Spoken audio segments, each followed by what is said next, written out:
ఈరోజు చాలా ప్రాంతాలలో క్రిస్టియన్ సోదరులకు శ్మశాన వాటికల యొక్క సమస్య ఉన్నది నా దృష్టికి వచ్చింది. కానీ గ్రామం పక్కనే భూమి కేటాయించాలంటే ఈరోజు ప్రభుత్వం దగ్గర భూమి లేదు.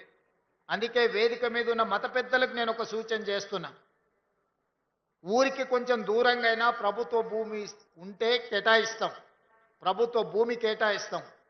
లోకల్గా ఏదైనా జరిగినప్పుడు అంబులెన్సులను ఏర్పాటు చేసుకోండి ఇక్కడి నుంచి అక్కడికి తీసుకెళ్ళడానికి.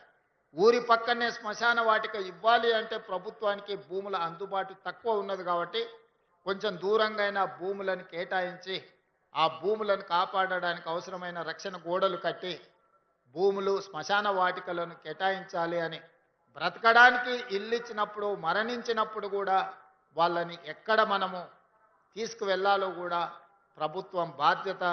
ఖచ్చితంగా శ్మశాన వాటికల సమస్యలను కూడా ముస్లిం మైనారిటీ, క్రిస్టియన్ మైనారిటీకి సంబంధించిన శ్మశాన వాటికల సమస్యల్ని పరిష్కరించి ఊరికి కొంచెం దూరమైనా సరే మీకు భూమి కేటాయించే విధంగా ప్రభుత్వం చర్యలు తీసుకుంటుంది.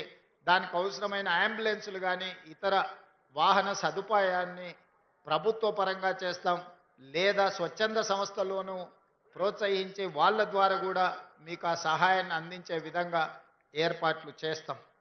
అందుకే ఈరోజు మిత్రులారా, ఈ మిరకల్ మంత్ యేసు ప్రభు యొక్క జన్మదినము మనందరికీ శాంతిని ఇవ్వడమే కాకుండా ప్రేమను పంచాలి అనే ఒక గొప్ప సందేశాన్ని అందించిండ్రు. ఆ స్ఫూర్తితో ప్రభుత్వం పనిచేస్తుంది. మీకు వార్తలు రాయడం, విశ్లేషణ చేయడం వచ్చా? అన్యాయాన్ని ప్రశ్నించడం తెలుసా? ఇంకెందుకు ఆలస్యం? క్యూ న్యూస్ మిమ్మల్ని ఆహ్వానిస్తుంది. ఉమ్మడి ఆదిలాబాద్, వరంగల్, కరీంనగర్, నిజామాబాద్, ఖమ్మం, మెదక్, రంగారెడ్డి, హైదరాబాద్, మహబూబ్ నగర్ జిల్లాలకు రిపోర్టర్స్ కావాలను సంప్రదించవలసిన ఫోన్ నెంబర్ 8688926084.